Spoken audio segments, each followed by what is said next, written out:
Sheri Irwin is a West Ashley resident who's concerned about the future of Charleston County Council's District 7 area, and that's why she's a candidate for the District 7 seat.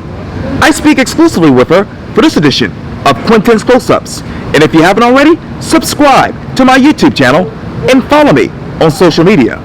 Sheri Irwin, how you doing? I'm doing great. Welcome to Quintin's Close-Ups officially. It is great to be here. Glad to be here. Yes, ma'am. I appreciate it greatly.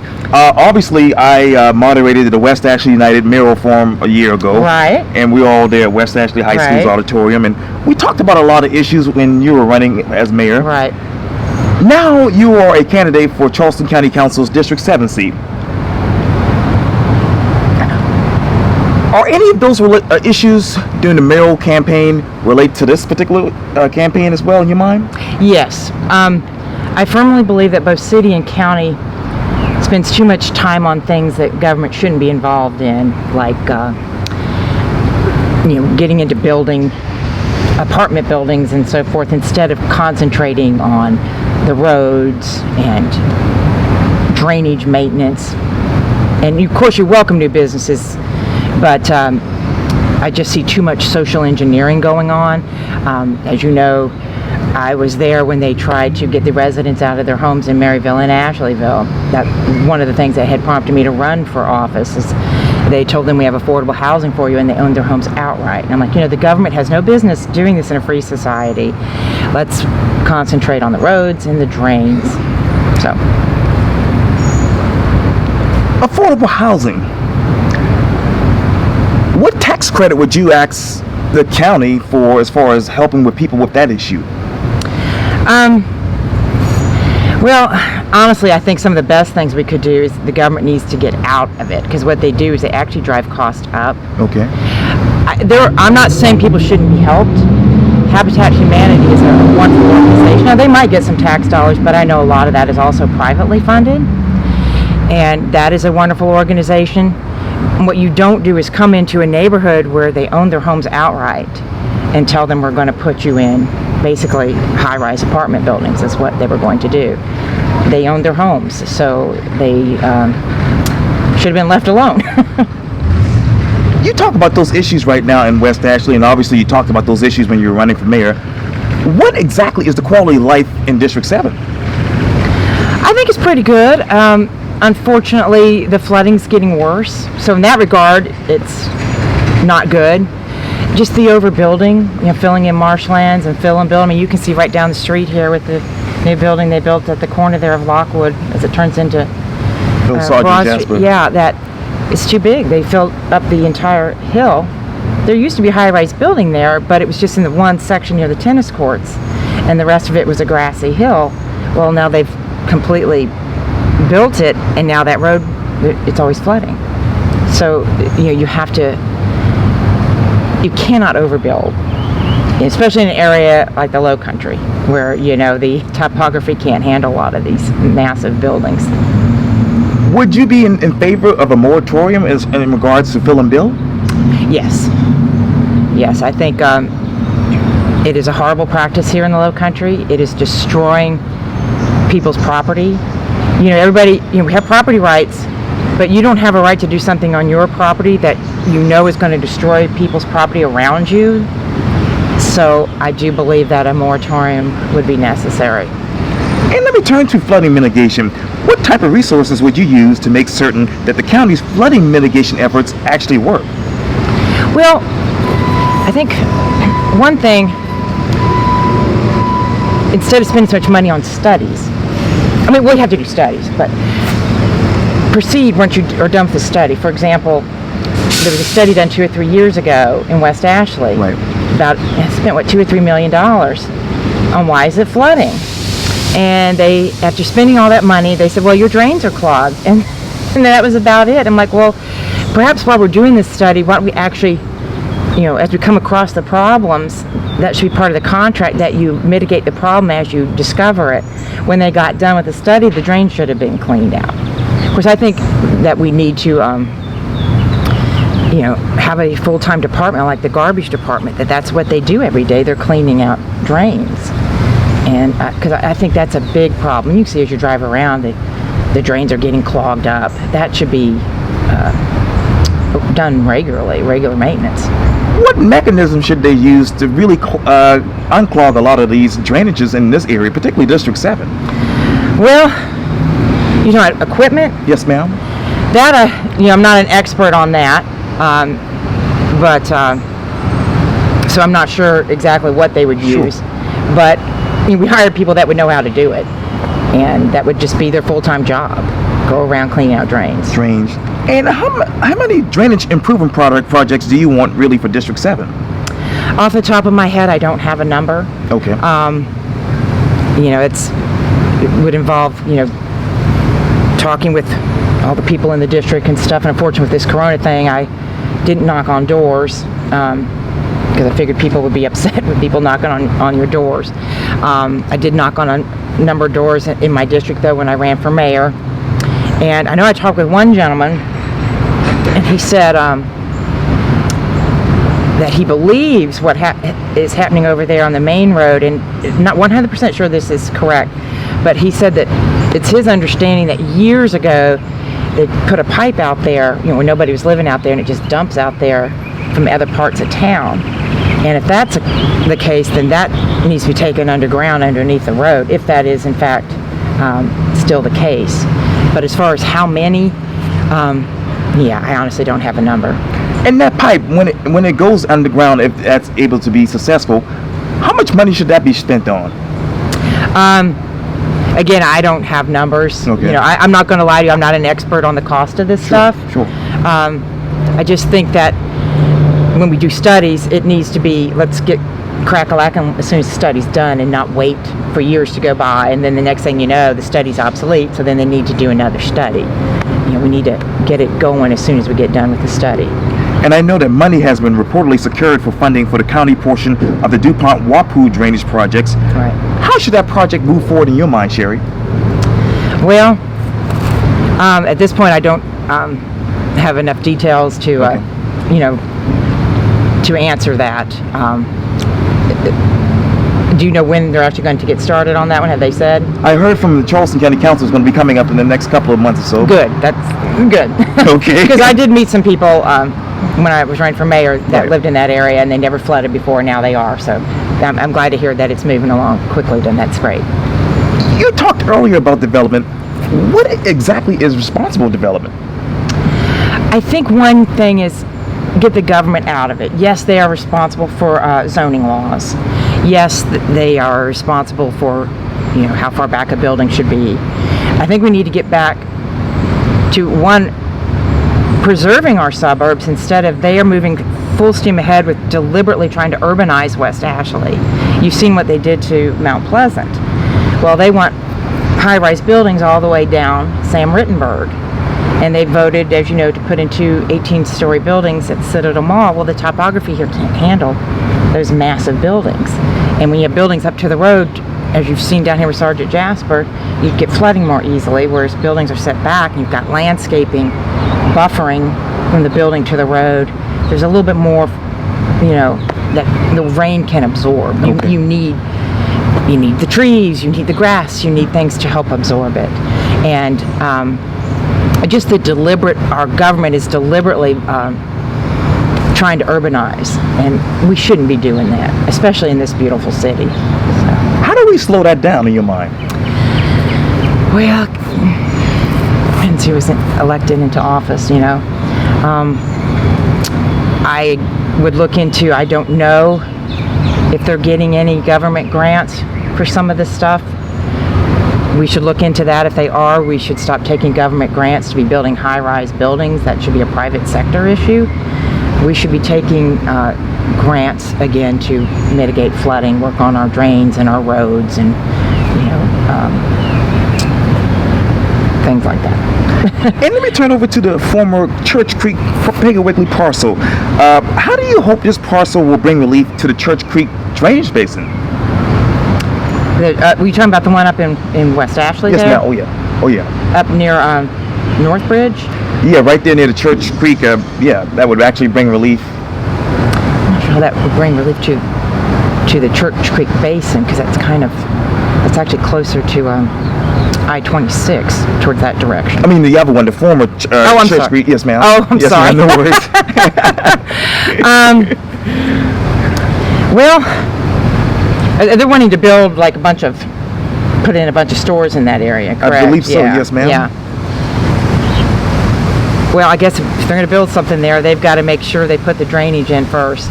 I just see too much building and no thought to the drainage. You know, they did that when they widened Beast Ferry to 4 lanes. I talked to people Right. in Shadowmoss when I knocked on doors, and they Right. said they never had flooding problems until they widened that road. So obviously when they widened it, they didn't then work on the drainage. You know, so it's got to go hand in hand. And let me turn over to the St. Andrews Public Service District. How would you work with them, Sheri, to construct a new fire station? I'm not going to lie to you, that's not one that I have thought about. Okay. But I certainly, if I had the honor of being elected, I would certainly meet with them and work with them and find out what they need. Sure. And let me turn back over to what you were talking about initially. The Highway 61, Highway 7 intersection. How else should that be improved in your mind? Well, they shouldn't have bought it in the first place. I think they should have bought Ashley Plantation and preserved Ashley Plantation. That's what they should have spent the tax if they were going to buy private property. But I really don't see the intersection. I've talked with people that work there and stuff. Okay. They said they've never seen a bad wreck there. Maybe there's been some fender benders. I don't know. I've just people that I talked to Okay. when I was going around talking to the store owners. Sure. And, you know, they were concerned with the changes. They were going to eliminate the left turn into their shopping center, which would kill their businesses. So whatever you do there, you cannot eliminate that left turn into the Northbridge Shopping Center, or they're just going to go out of business. So, you know, the plans they originally showed were 3 buildings that right up to the road, which again, they want to put everything right up to the road, which is such a bad idea. And now they've changed it. They want to put a bunch of buildings right up along one side there. But then they're showing buildings across the street, which they didn't show in the original plans, buildings up to the road where the Northbridge Shopping Center is. So that's kind of disturbing. How transparent were they with these plans in your mind? Not at all. In my opinion, it seems like they show one thing to the public, and I know the original drawing showed, I think, like 2 or 3 stories, and then I saw one gentleman that's heavily involved with development saying they want to put a building there that you can see from a mile away. Well, that's a high-rise building. So, What else are they hiding from the community when it comes to this project that they should be telling people?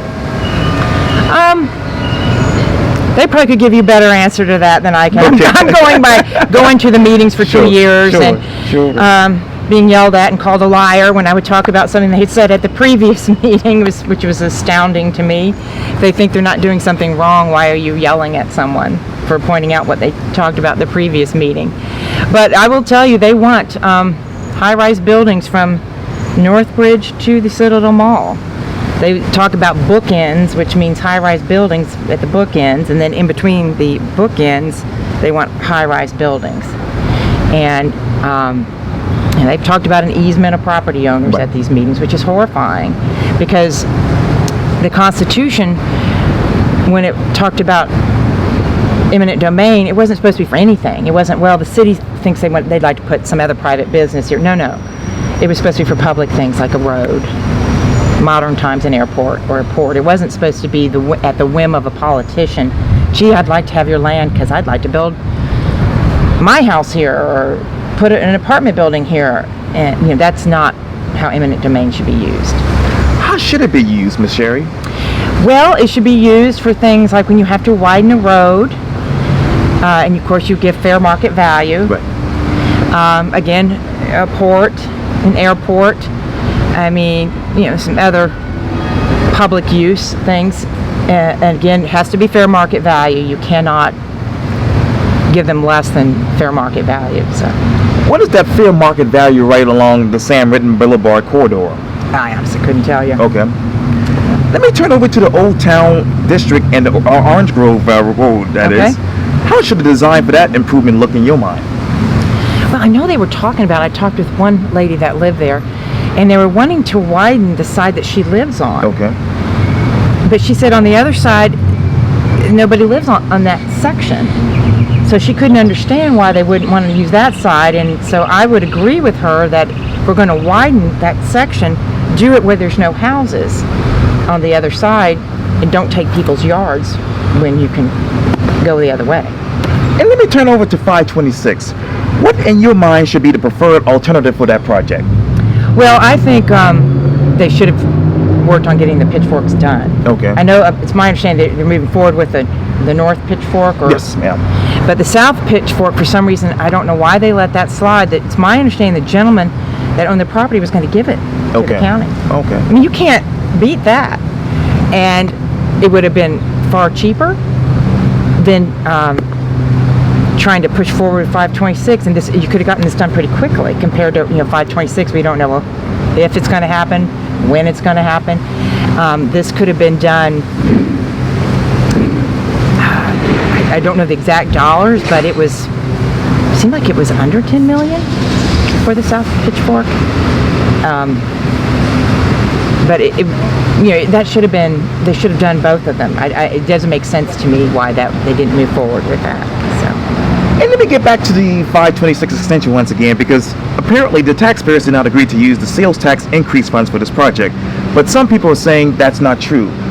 What in your mind did the taxpayers agree to, and what did they did not agree to when it comes to that project? Are you talking about the sales tax a few years ago? Yes, ma'am. The gas tax? Yes, I believe. Yeah, so. the gas tax. Yeah, I think we were lied to all the way around on the gas tax. I don't see them using it for the roads like they're supposed to be using it for. I know they had a massive surplus from all this gas tax, and I'm not seeing them moving ahead with a lot of road projects that we were told they were going to use it for. So, what road projects should they be focusing on right now in addition to 526? Well, here I think widening Bees Ferry and the main road. Again, though, you got to make sure drainage is done at the same time. It's got to be, you got to make sure it's not causing flooding by widening the roads. You need road repairs. Drive some of the rural areas, you need road repairs. And what concept would you use as far as widening Glen McConnell if you could? The first thing I would do there before I widen Glen McConnell is put in a smart light down there. And I might test it first with a person. And this may sound silly, but years ago when I was a kid, I lived in town. It wasn't a big town, but at 5 o'clock there was one intersection that would back up for about an hour. They actually had a person operating the light for that 1 hour, where they would move people through. As this backed up, they'd turn the light green for them and get them out, and then cars start to come the other way. They'd turn it green for them, and it amazing how quickly it cleared it out. Maybe we should test that for a week, and then put in a smart light to start with and see how that helps. Because I know I went out there about 6 or 7 months ago. It's pushing 7 o'clock, so I thought, I was heading out to Walmart, and I thought, well, it shouldn't be bad now. It took forever to get at that time to get an arrow because of the light. And at that point there was like hardly anybody going on Bees Ferry, and we're sitting in here at this red light. Right. I thought, if this were a smart light, it would turn green now and stay green for a little bit while nobody's coming on Bees Ferry. It would clear a lot of people out. It's pretty simple. And I think doing something like that immediately and see how that helps with traffic, because a big part of what I see in that section is just backing up at the left turn signal. And what would be your comprehensive plan, say, for connectivity? You mean roads or bike lanes? All of that, yes, ma'am. Well, first of all, I don't think it's that great of an idea putting these bike lanes on the roads themselves. I just think it's dangerous, but it would depend on the budget. Okay. For me, roads and mitigating flooding should come first before additional bike paths are put in. I love the bike paths we have, but in my book, these other things need to be fixed first. I think it's important that people are not being flooded out of their homes and losing their homes. So. And how would you, as a council member, protect the tax dollars that are coming into District 7? One thing is I would, again, quit spending money on things we shouldn't be spending on, like being in with this West Ashley, quote, revitalization, or as I call it, an urbanization. And there's actually a law that was passed in 2007 at the state level, which we need to talk with state legislatures about overturning it. Unfortunately, the name escapes me right now. I did mention it in one of the debates. But our tax dollars are actually given to developers to reward them for density. And that, to me, is a terrible waste of our tax dollars. I don't think we should be giving tax dollars to private developers for density. So, Sheri Irwin, thank you so much for your time. And again, welcome to Quintin's Close-Ups. thank you so much. This is a great journalist, guys. Very objective. We need more like you. Oh, thank you. Thank you so much. You're welcome.